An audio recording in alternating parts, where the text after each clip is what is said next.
Good evening. A warm welcome to all the participants. We are here to have a webinar on kitchen gardening, especially in the urban area. Let me introduce first of all myself. I am Indrayani Pawar, clinical dietitian, founder at Better Diet, Healthier Life.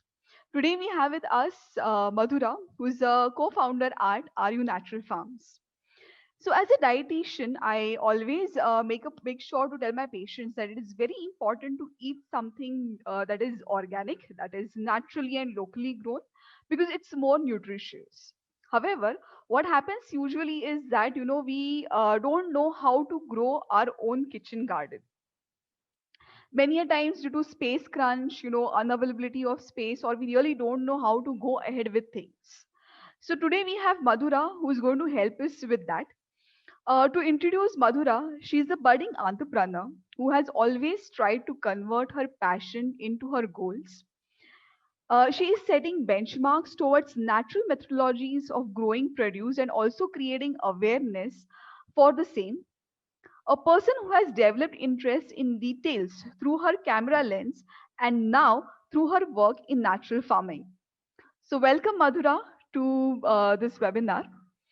My first question to you is that, as a budding gardener or, someone who wants to do something in gardening, especially in this lockdown, where it has given us ample time and, to start with our own kitchen garden to eat something that is organically grown.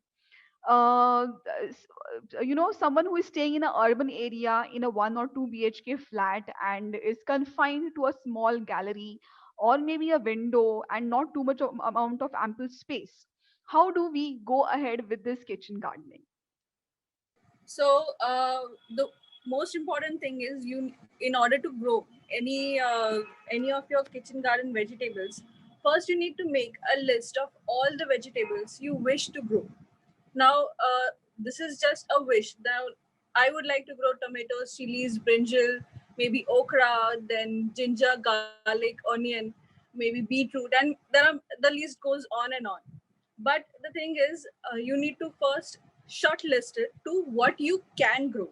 So there is a difference between what you wish to grow and what you can grow.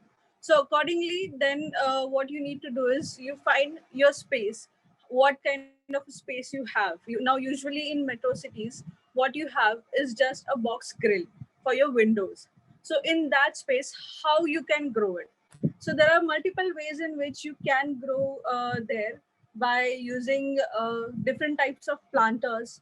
Then there are vertical planters. There are grills, hanging pots. You can hang it to the grills. Then you can also hang it to the suspend it from the roof. So there are different ways. Then there are some vertical planters also, which nowadays you get online, which are very easy, and you can just put it up and you can use the vertical space rather than the horizontal space. And for that, I would like to show you some photos. So now here you see this is ginger growing here. Then you have onions here. This is mint.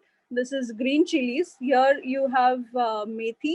Here you have coriander, and this is a vertical. This is a hanging pot, and these are onions and green French beans.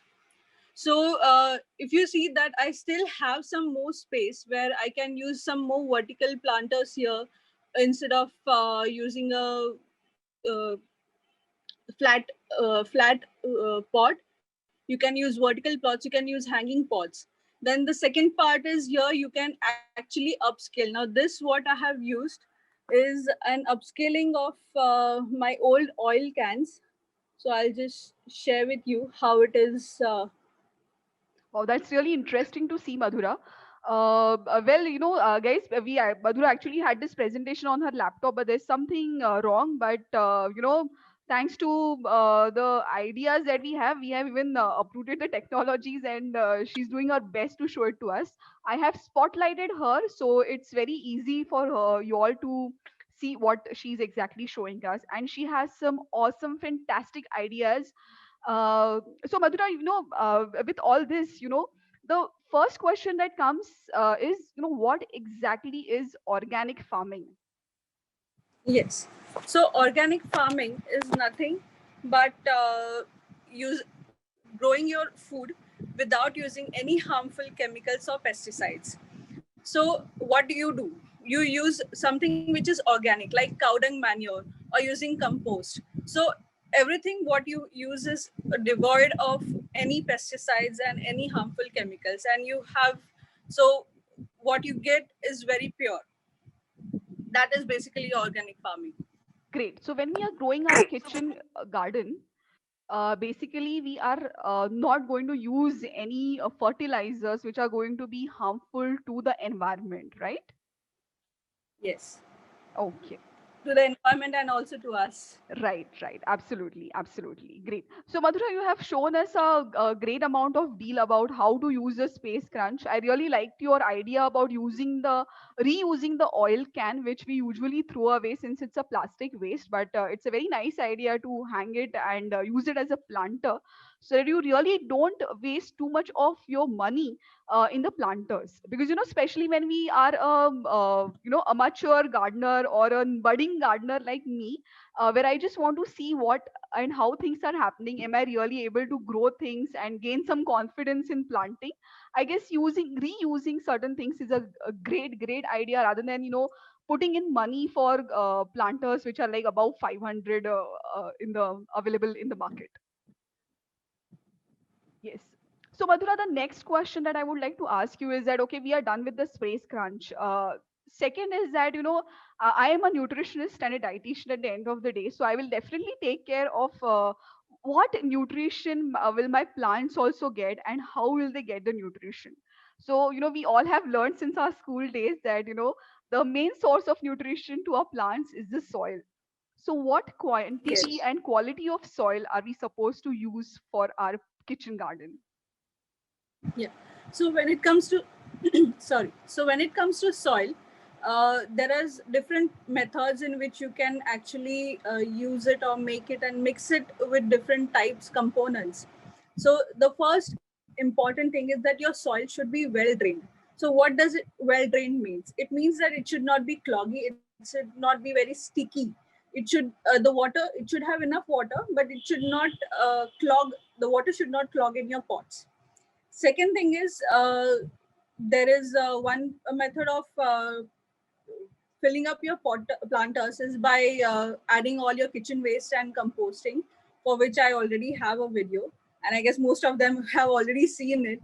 And the second method is that using, if you already have soil, then the amount is 50% is in a pot. There should be 50% of soil, there should be 25% of cocoa peat, and there should be 25% of either compost or cow dung manure or some other fertilizers, like vermicompost is also one of the very important fertilizers. So this way, from the soil itself, you get all the important fertilizers, which is organic, and also your soil is very crumbly, like a cake. So your plants also gets good air, and the roots actually gets very good air, and they can grow easily.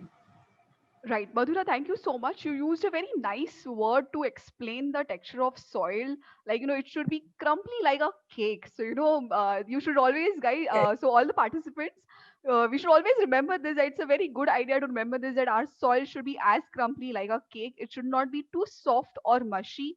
I'm just, reinforcing the points that Madhura said. And it should not be too soft also. It should have little bit of particles in it.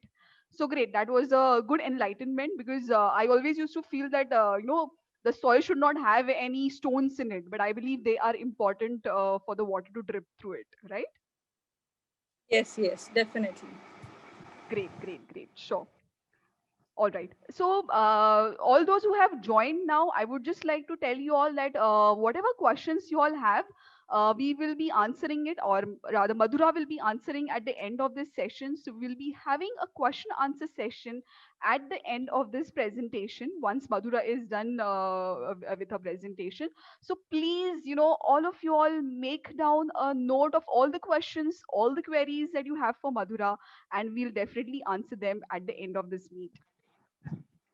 Okay, so now the nutrition of the plants is done. Okay, Now I have this varied question. You know, suppose I want to grow tomatoes, or suppose I want to grow my bhindi. From where should I procure the seeds? Is my next question for you. So the most important thing is whenever you get seeds you usually get it online nowadays. So there is not an issue that you will not get seeds anywhere. And there are three types of seeds. One is hybrid, one is native, and one is the grocery seeds. So what are grocery seeds? Grocery seeds are something which you get in your market itself. Now, for example, you go and buy vegetables and groceries from your market. So whatever tomatoes or chilies you get it, you can just sow those seeds. So you don't actually have to go and buy some expensive seeds.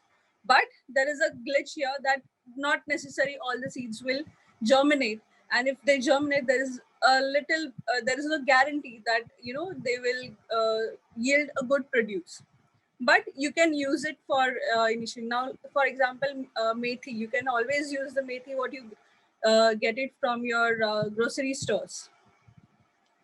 Then the second other type of seeds are your native seeds. So now native seeds are the ones which are grown at one particular place for ages.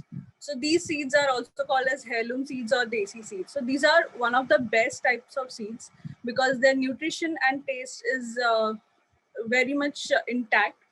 And the only thing is that the yield what you get from that is a little bit less compared to the hybrid seeds. Now hybrid seeds are the ones which are grown in a very com- which are grown in a very controlled environment, and they are prepared from more than two or more plants, and they are very highly effective when it comes to fighting the diseases and giving you a good produce, which usually farmers use because it helps them. But yes, that the problem is the taste is sacrificed a little bit. So I personally prefer native seeds, but you can use any of these seeds, and there is no issue using any of these seeds. Okay, great. Thank you, Madhura. So, guys, just to reinforce, you also have native seeds. The best way to go along with, if you're a very new gardener and you're a budding gardener, is to use the normal grocery seeds that we get. So last week we actually had a small, live Instagram session about microgreens, and Madhura has explained very wonderfully in that also as to which seeds to be used. So if you all want, you can also check that out. We'll share the link also for those who are interested. So Madhura, the next question that comes to my mind is that, okay, now we are done with the place, we are done with the soil, we are done with the seeds also. Now the next step is that how exactly to sow them so that we get a good yield and we are not disappointed at the end of few days. Yes, so I have some things already to demonstrate it, and hopefully people are able to see properly with this. So now, for when you have So I have these type of spotlighted you, Madhura, so that you are visible to everybody. I hope Madhura's screen is visible to everybody. So all those people who are even watching on their phone, it's easier. They can see Madhura properly, how she is really going to okay. demonstrate us. Thank you. So now there are two types of seeds. These are the bigger seeds, and these are small seeds. Okay, so these are usually leafy vegetables have these kind of seeds, and most of the other seeds have bigger seeds. Now even tomatoes and chilies have smaller seeds, so they come in this category: small seeds and big seeds. So usually it happens that when you're using seeds, there are some plants, except for leafy vegetables, most of the plants, it is preferred to transplant the seeds, grow it in a particular area, and then once they are 1.5, 2 months old, then you can transplant them into your main planter. But this is not a hard and fast rule. You can always go directly use your planter and grow seeds in that. But if case you want to do it in a this particular fashion of replanting, then I'll show you. Now here I have taken this old coconut shell, used coconut shell, sorry, and I've cleaned it from inside, and then I have opened up this particular eye of that coconut. So the water drains out from here. Then I have used a small net so that the soil or the cocoa pit what I'm using it will not fall off. And this is just cocoa coir what I have. So I'm just keeping it at the bottom. Then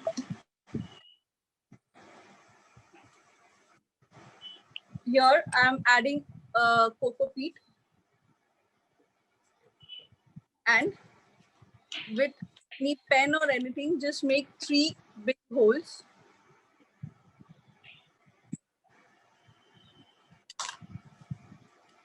So, for all those who are not aware about cocoa peat or who want to make their own cocoa peat back at home, Madhura has a wonderful video about cocoa peat on her YouTube channel, Are You Natural Farms? And you guys can definitely go and check that. It's a beautiful video, easy to make cocoa peat back at home. So I've just used some water and this cocoa pit I've wet, sprinkled some water in it. Now I'm using a pen to make 3 entry points. Are you able to see? Yes, yes, yes, we are able to see. So now in this, I'll be sowing 3 seeds, single seeds.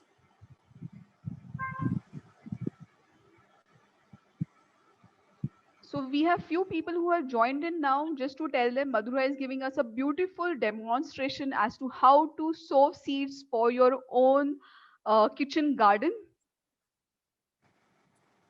I've just closed those holes, and you can just sprinkle water from a sprayer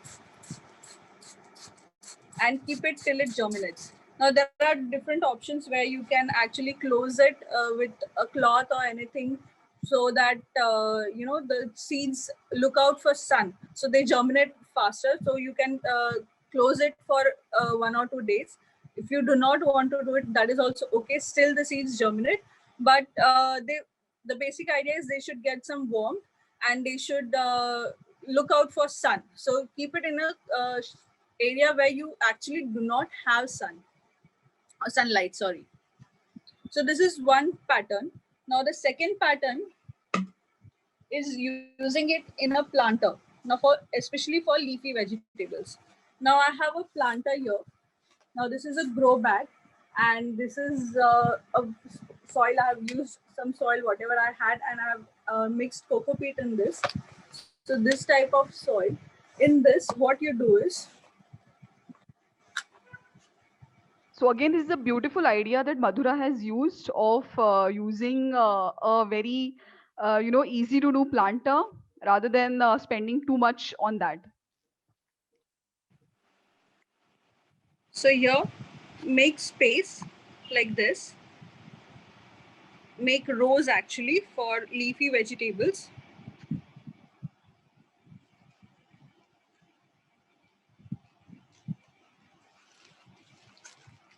and then just sprinkle all the seeds here.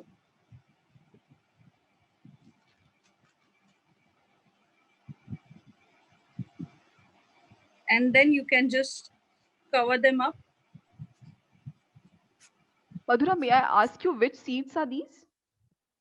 Yeah, these are palak seeds, what I have used right now. I'm adding cocoa peat so that it covers this.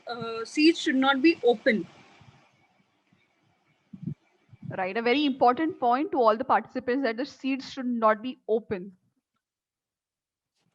And then just sprinkle water over it. Now, it is preferred that you use a sprayer, because otherwise the seeds will, if you water it with a can or anything, then the seeds will wash away. So that is one of the methods of sowing seeds.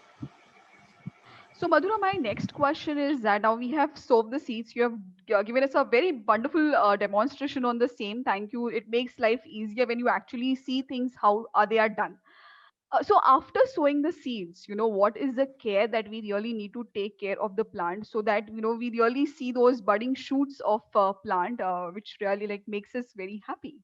So most important thing is that you do not give too much of water to them. So once in a day, in the earlier stage is fine. Later on morning, early morning, or later in the evening before sunset, and you can water the plants. And make sure that it is not excessive water. It is not dripping out like a tap running. So make sure that it is enough for the plants, but it is not a lot. Then second thing is that they should have enough sunlight. They should it should be at a place where you get enough sunlight so that the plants need it.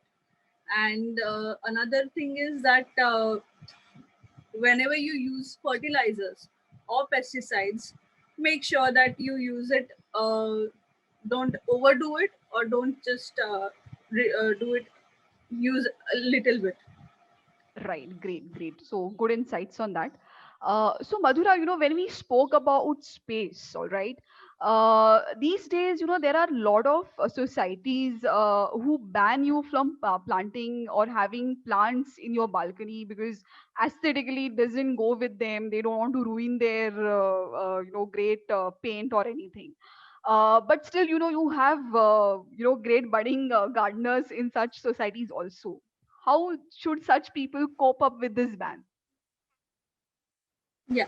So where the aesthetic issues are there, then you actually have to fight out with the committee.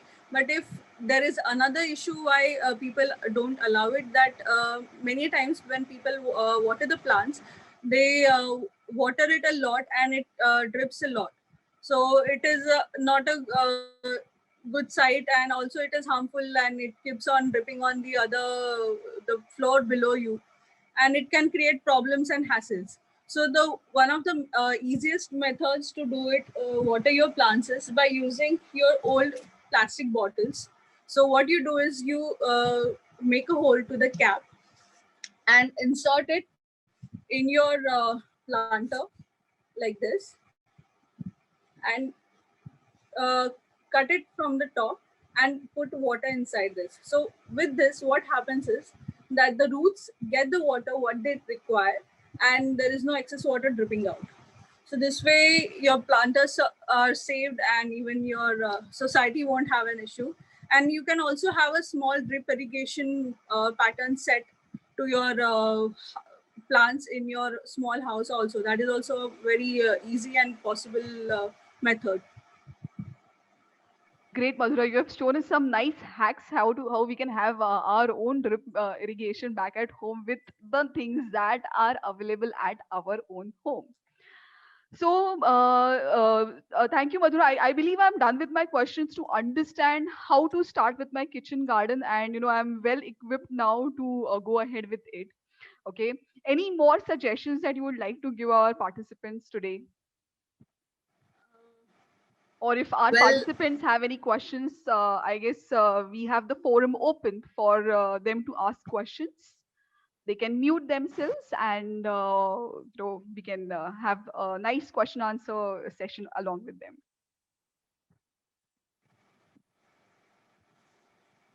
Till then, Madhura, you can give us some suggestions from your side.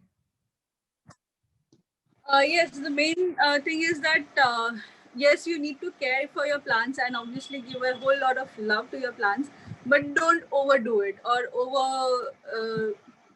take care of that. Doing putting too much of fertilizers and too much pesticides. So coming to that point, when I realized that whenever you add a fertilizer, add once a week or once in 15 months, and similar to your pesticides. So, and you have to keep a little bit time difference between your pesticides and fertilizers. Don't do it all and on the same day. So one Right. of the easiest fertilizers I would say is dried peels, which you can just soak it in water for 1 or 2 days and use that water. Either dilute it if you have many plants, or you can just use it as it is. So another fertilizer is green chilies.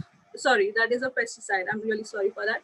So the pesticide is, if you have green chilies at home, just make a paste of green chilies, dilute it with one tablespoon of green chili paste and 1 liter of water, and spray it. Great, So great. this you need to do it once in a week, even the fertilizers and the pesticides. Yeah, so So make Madhura, sure can you that you just, have enough. sorry, yeah, Madhura, can you Sure. just repeat the frequency of the fertilizers and pesticides once again? Yes. Sure. The fertilizer onion peels, you can do it once in every week. And similarly, the green chilies, you can also do it once in a week or once in 15 days. That is also fine. Right, and it's either or use both the things together. Not on the same day or on the immediately next day. So keep a little distance between them, like 3-4 days later. So you can do that. All right, great, great. Yes. Any of our participants are having any queries or any questions for Madhura? Yeah, I have one question.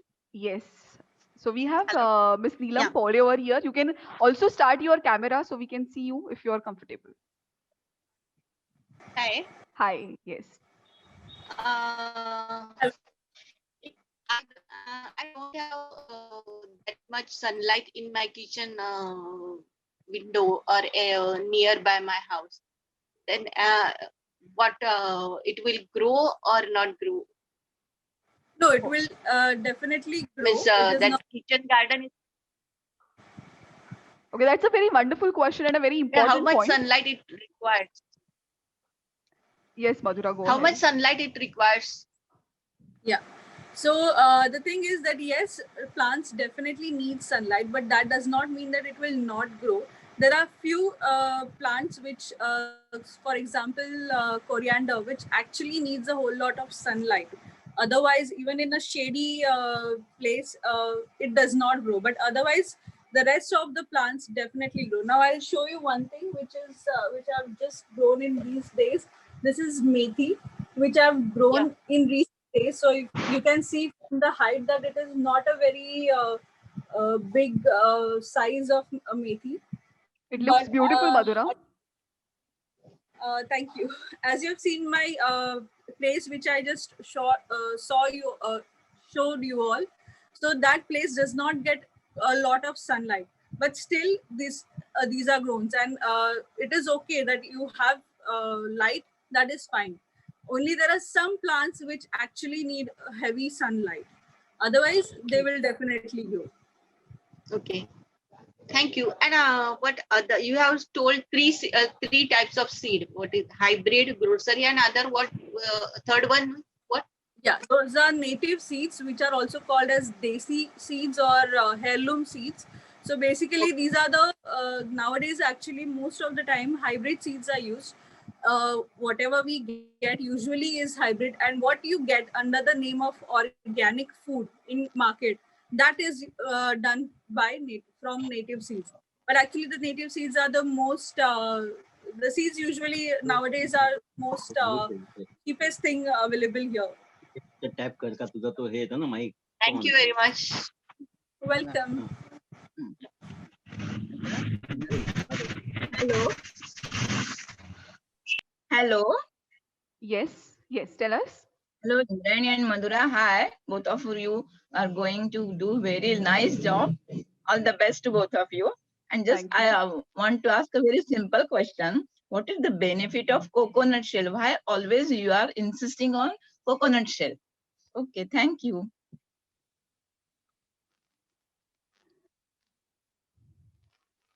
Yes, अरे Madhura. माझा आवाज Yes, Madhura. Madhura, you're muted. Hello, can you Yeah. hear me now? Yes. Yes. Okay. So coconut shell is one thing which we actually do not use and just throw it away. But it actually has a whole lot of use that instead of one thing is that it is natural, and I definitely follow natural farming. So whatever products you have which are grown naturally in this here around us, so how we can utilize all those things. That is the whole idea. So coconut shell is does not decompose easily, so we cannot actually put it in our decomposer, but it can be used in many different ways. For example, in a planter, we have holes and we have to keep something or the other to cover the that hole, so that water goes out but the soil doesn't go out from the hole. So there we usually use coconut shell, we break it and use it. So that way the coconut shell doesn't decompose, but it solves the purpose. In the same way, for growing plants or anything, coconut shell helps us because it does not decompose.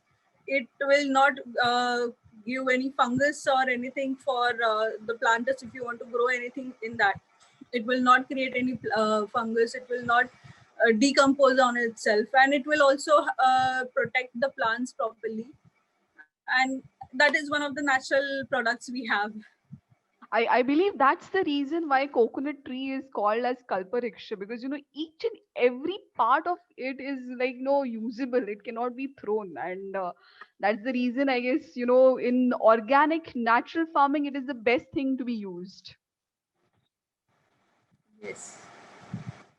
So thank you for answering that question, Madhura. Do we have any other question or queries?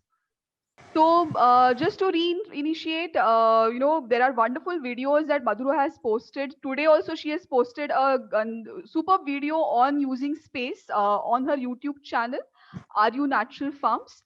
And you will also find a beautiful video of microgreens, how to grow microgreens. We had done this in the last week because microgreens are an awesome source of nutrition, and they can be easily used in your salads. You don't have to cook them at all. So you can watch that video also on her channel, or you can log into Instagram and you can check it at better diet underscore healthier life, which is my Instagram handle. We both have our Instagram handles also. Mine is better diet underscore healthier life, and Madhura, you can repeat yours as well. Yes, my Instagram handle is at the rate Are You Natural Farms, and I would like to just add that now we are starting, like Are You Natural is starting online consultation for composting and setting up your kitchen garden, and soon hopefully we will be also starting with your kitchen garden kits, but that will be in near future.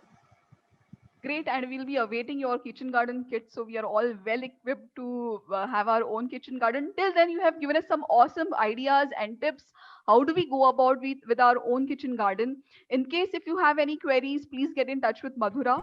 And as a dietitian, I will definitely propagate kitchen gardens because that's the best way to take care of your own nutrition, because you know what you have grown with love, and a lot of time in that. You have also given a lot of time to it. That is going to be best for your nutrition. Simple things like kadi patta, methi, tomatoes. You can have your own grown back at home. Okay, you don't need to rely on everything, and you are 110% sure that they are organic. They are going to give you the best of nutrition. So definitely, yes, I would like all of you all to go ahead with this and start with your own kitchen garden. Thank you so much, Madhura. Thank you. So we will end this. There were a few participants who have joined us. We'll be having a recording of this session available. So you can get in touch with us, and we'll send you the recording of this webinar as well. And thank you, all of you all, for spending your Sunday evening with us and attending this seminar. Please give us your feedbacks. You can get in touch with me or Madhura and let us know. And going forward, we'll be also happy if you have any ideas or any subjects in mind with respect to farming or dietetics or nutrition. We will come up with those webinars as well. Thank you so much once again, Thank and you. we'll end this now. Bye bye.